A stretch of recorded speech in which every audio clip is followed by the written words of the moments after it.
I'm Jill. Yes, that's me. The ex-Jill fucking Jennings. The woman who married the most unlucky, but most wonderful man in the world. I consider myself the happiest woman of all time.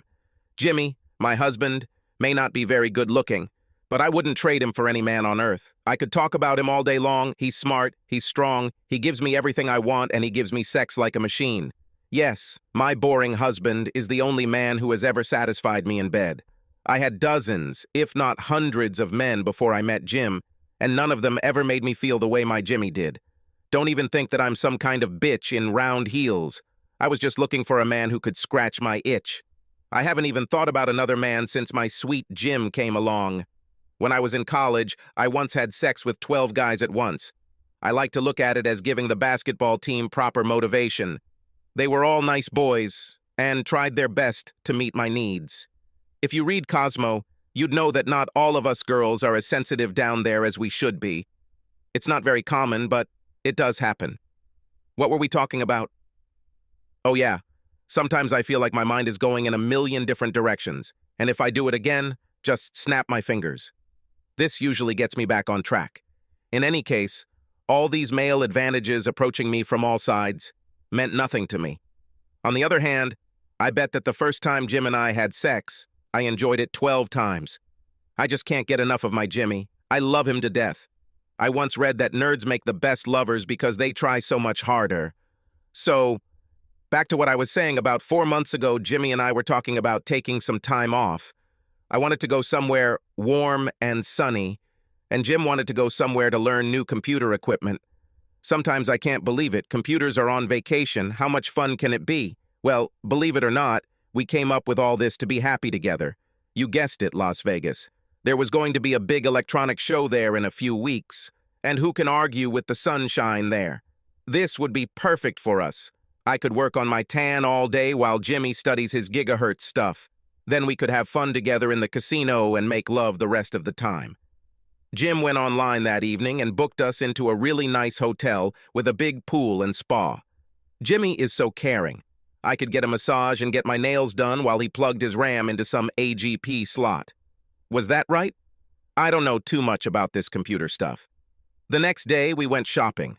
I wanted to buy a couple of new swimsuits, but Jim needed shorts and casual shirts.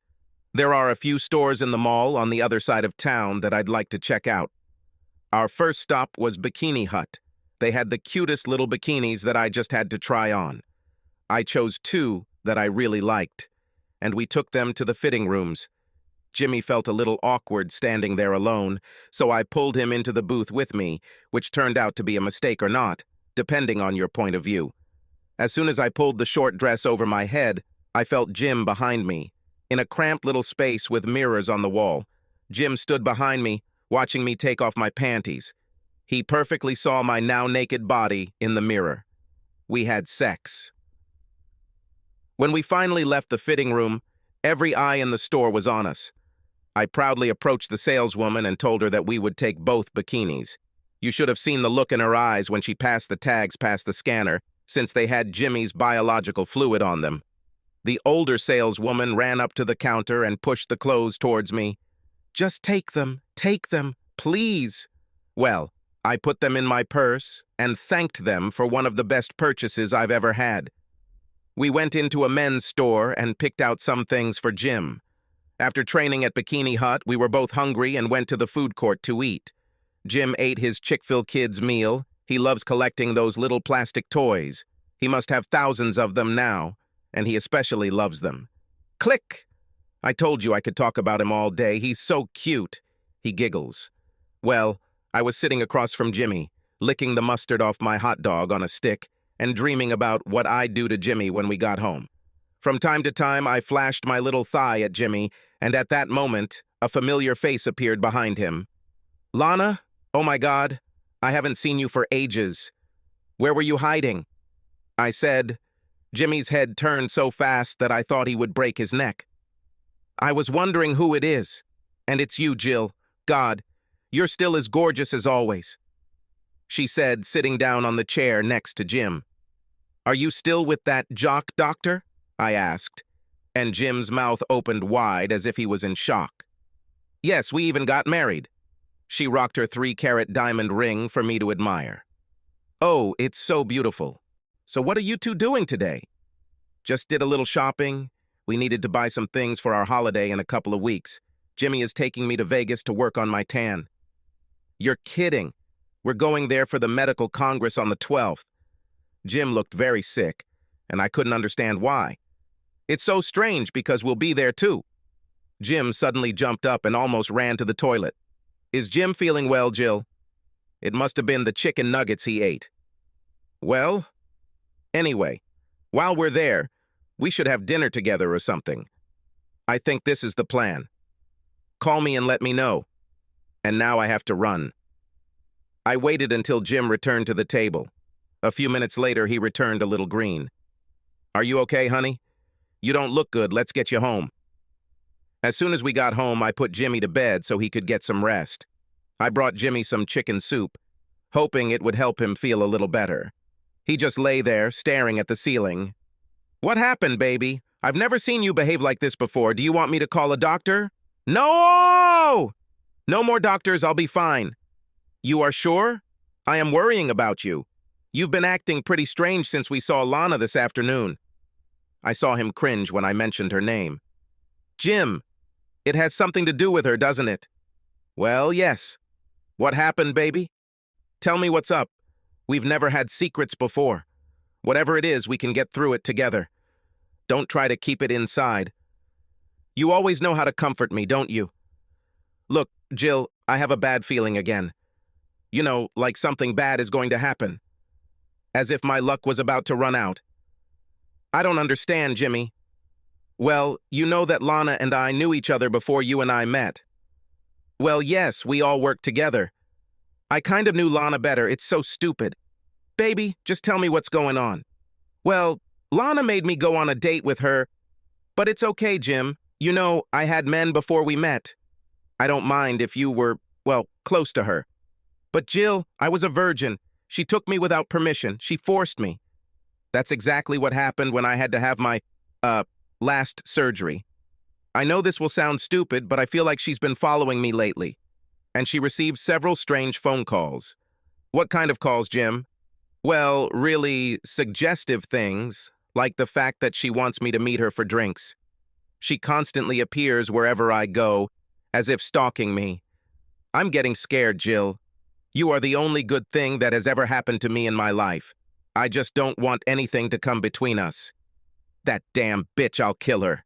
She took you without your consent, and now she wants to return to the scene of the crime. Oh, my poor, poor baby." I comforted Jim in my arms. Who has ever heard of a woman taking a man without consent? But I do know that Jim's luck is such that, if it could happen, it probably would have happened to him. And it's fucking tearing him apart. I'm going to take revenge on her, even if it's the last thing I do. I didn't sleep a wink all night, but I had a plan to get back at that nasty bitch for what she did to my dear Jimmy. I agreed to meet Lana while we were in Vegas. Given Jimmy's fear of doctors, it was easy to convince her not to involve the boys in our plans. I didn't want him to ever find out what I had in mind for that little bitch. My plan was quite simple, but I was sure it would work. You know I'm no rocket scientist, but I did sleep with one of them once. We had a great time on our way to Las Vegas. Jim felt much better since I assured him that we wouldn't have to see Lana. We lowered the convertible top on the car and hit the road. The weather was so good that I took off my little dress and started sunbathing a little earlier. All I was wearing was a thong, and I had my feet on the dashboard. The wind felt so good as we drove down the freeway at 80 miles an hour. By the time we arrived in Vegas, there were already about 50 trucks behind us. I'm so naughty sometimes that Jimmy has been getting excited for the last 200 miles. After a long drive, we immediately checked into the hotel. I couldn't wait to get some love after the show I put on for all those horny truckers. Jimmy read my thoughts and made love to me, how I love my man. We decided to have a quiet dinner and return to our room early to cuddle and relax after a long day on the road.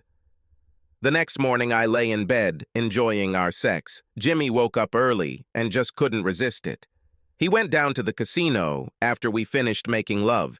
He wanted to try out his new gambling system that he had developed on his computer, leaving me to bask in the glow of our love. The door opened and slammed a few minutes after Jim left. Now he was back and looking very annoyed. "What's the matter, baby? I lost all my fucking money." "Already? Your system didn't work?" "No, I want to say that I lost all my money. The wallet must have fallen out of his pocket." "Did you ask anyone if anyone found it?" "What will this give? Jim is the smartest person I know, but sometimes he can be so stupid." I called the front desk and told them what happened. They said security would come straight to our room. I convinced Jimmy to take a shower to calm down. He gets so nervous sometimes. I was looking for something to cover my naked body, and suddenly I heard a knock on the door. I wrapped a towel around me and went to see who it was. A tall man in a suit looked at my slightly covered chest. He was finally able to tell me that he was there to inquire about Jim's lost wallet. I gave him all the information he needed. His name was Jerry, and he told me he would do everything he could to find him. As I reached out to shake his hand, the towel fell, revealing my round breasts, which I quickly covered. He told me that I made his day and told me not to worry. I joined Jimmy in the shower and took some of the stress off him. We barely had time to get dressed when I heard someone knocking on the door. The three men smiled at me. Jerry, the one from earlier, handed me Jim's wallet. I'm sure they came back with it in case I was still naked. Wouldn't that be nice of them? Jerry said if I ever needed anything to just say his name. I promised to go to the Electronics Expo with Jim, but it was only for an hour or so. I didn't really see the point in it, but I told him I would do it. I wanted to get it over with on the first day so I could work on my tan and punish Lana. Holy cow. The convention center was huge. There must have been 20,000 people packed into this place. We wandered around for a bit. It was difficult to get through the crowd. At some point, I lost Jimmy's hand, but I knew it wouldn't be a problem for him to find me. I was wearing a fiery red tight dress, Jim's favorite dress. He goes crazy when he sees me wearing it, just like a bull and a red cape. While I was waiting for Jimmy, I saw the coolest little digital camera. It was no bigger than a cell phone. It also took photos and videos, but the coolest thing was that it was wireless and could send the image directly to your computer. Snap. Oh my gosh. You and your snap. This part is very important to the story. So, I was checking out this camera and couldn't get the guy's attention to find out how much it cost. Someone grabbed me by the arm and pulled me into the gap between the curtains, separating the booths. I almost screamed when Jim kissed me hard on the lips. We were standing right in the middle of this mass of people, and Jim fell to his knees. We made love again. Oh my God. The camera.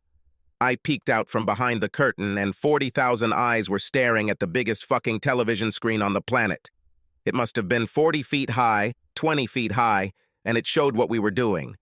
Jim and I calmly walked out from behind the curtains, and the entire room erupted in applause. I handed the camera to the guy in the booth. He asked me to wait a second, grabbed a new one from the display case and handed it to Jim. The guy kissed my hand and said something about how we could sell 1 million of these cameras with our help. Well, after having sex in front of a live audience of 20,000 people, we decided that's enough for today and headed back to the hotel. I love to impress as much as the next girl, but this was too much even for me. We had a really good dinner and a few drinks. Back to our room, we were hopping around like bunnies most of the night. The next morning, I was at the pool, just soaking up the hot Nevada sun. I called Lana's room and agreed to meet her at the hotel spa that same day for a girly get-together. After an hour in the sun, I felt medium rare. I remembered what Jerry had told me the day before about helping me with everything. No, not like that, giggle. You have such dirty thoughts. I didn't know the city very well, and what I needed wouldn't be in the yellow pages. In a city this size, there would probably be just the right place for me, and I was pretty sure Jerry would tell me where to find it. I stopped the first security guard I saw and asked if Jerry was on duty today. He nodded and spoke into the radio for a second. Jerry was immediately nearby. Hi, Jerry. I wanted to thank you again for your help yesterday. Oh, believe me, it felt really good, he said as his eyes moved down to my chest. You're a bad boy, aren't you? Sorry if I confused you, but they look amazing. Well, thank you. It's very nice of you to notice that. But I need some information, and you said that if I need anything, just ask. I'm yours. Just tell me what you need. Well, it's a little, delicate. Jerry, I'm looking for a sex store. You know, the kind with the glory hole. Do you understand what I mean? There was a lustful smile on his face now. If you want to have sex, I interrupted him. No, that's not what I need. I appreciate your offer. It's so kind of you. It might be hard for you to understand if I don't tell you the truth, so can I trust you? Of course you can. I have a friend, but now she is not my friend.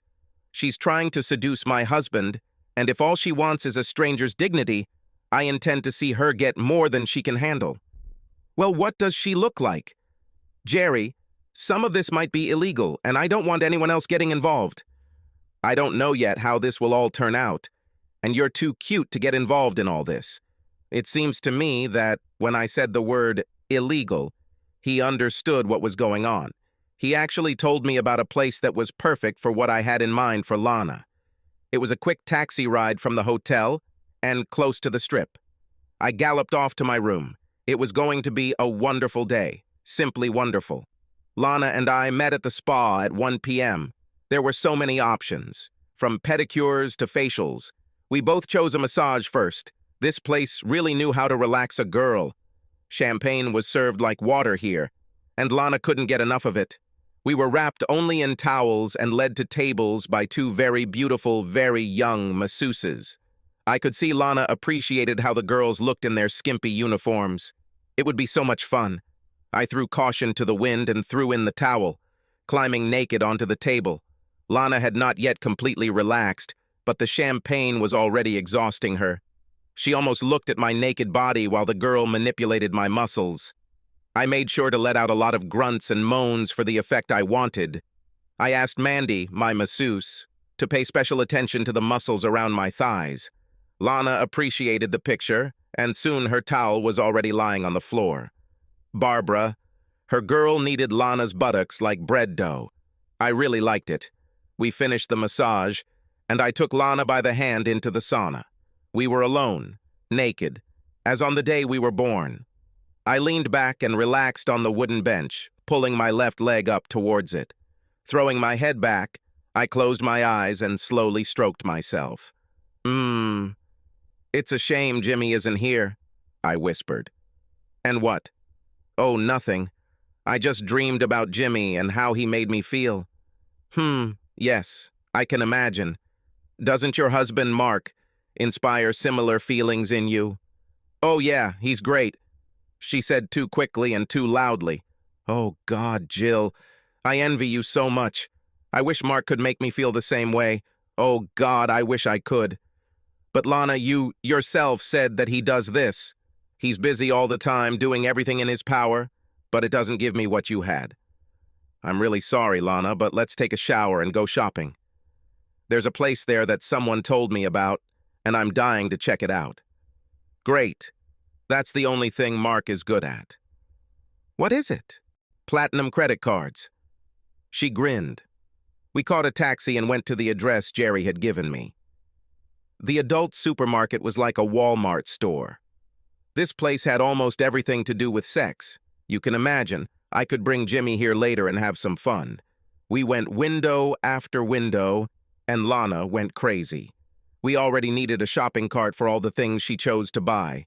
She had 2 huge bags full of toys, lotions, and videos. I knew that by this time, Lana was so horny that she would be happy to have sex in the middle of Las Vegas Boulevard. It's time for reckoning, time to pay the bills. I took Lana's beautifully manicured hand and led her to the video room.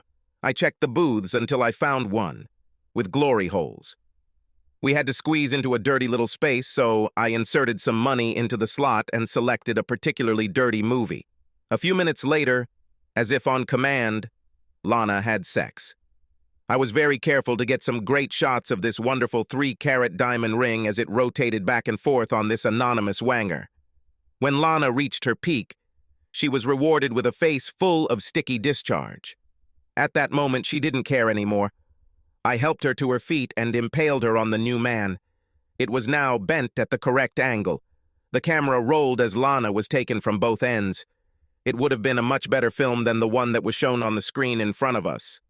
I have a particularly cool video with Lana. She was used by at least 8 different men. Coming out of the small closet, I was surprised to see Jerry coming out of the next cubicle, zipping up. He just smiled and said, "I thought you might need me to take you back to the hotel." We took Lana and her things. She didn't say a single word the entire short way to the hotel. Jerry took me to the casino and said, "You're a great lady, and I didn't want things to get out of control.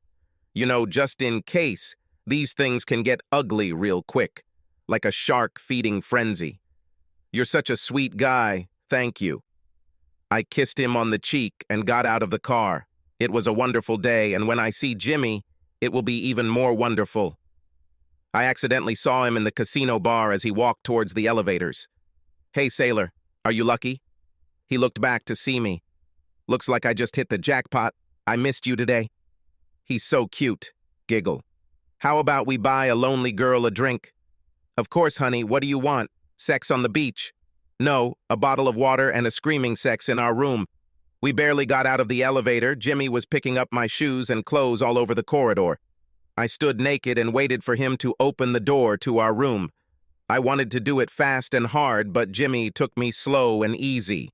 That evening, we didn't even have time to have dinner. I left a message for Lana, strongly inviting her to meet me at the pool at our hotel the next morning at 10 o'clock. When she joined me by the pool, it didn't look like her vacation was going as well as mine.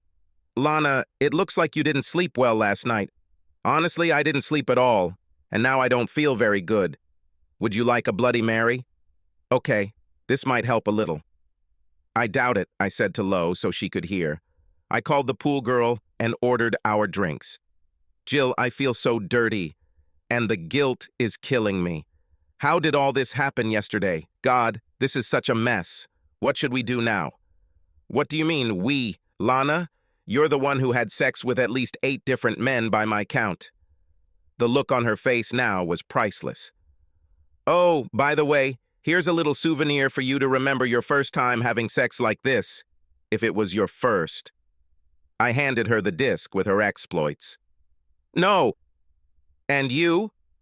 This can't be true. I don't believe you." Our drinks arrived and Lana drank all of hers while I signed the check. When she finished her glass, I handed her mine and she looked like she could use it. "Well, Lana, if I were you, I would take this seriously. Now that you've experienced what it's like to be used against your will, I want you to think about how you use Jim. And I suggest you, if you don't want your husband to find out what you did yesterday, keep your damn mouth shut and stay away from my man. Next time we meet, I won't be so kind. Do you know about this too? But how?" "It's simple," Jimmy told me. "It's called trust and communication. You should try it sometime. Maybe if you treated Mark like a husband and not like a bank account, you wouldn't chase other men." "Are you going to tell Mark about this?" "Lana, as long as you stay away from Jim, this will be our secret. But if you ever try to contact him again, the whole world will know about your Vegas vacation." Well, Jim's complicated theory about slot machines didn't work. He lost all his money, all $20. My system worked pretty well. You put money in the top and press a button. I won over $1,200. Pretty simple, yes, but that's not the reason they call me Miss Fortune. Let me give all of you ladies some advice if you are looking for a guy to scratch your itch. Don't pay so much attention to the box your man is packaged in. Just like with burglars, the surprise is what's inside. And stay away from my Jimmy, or I'll pay you a visit.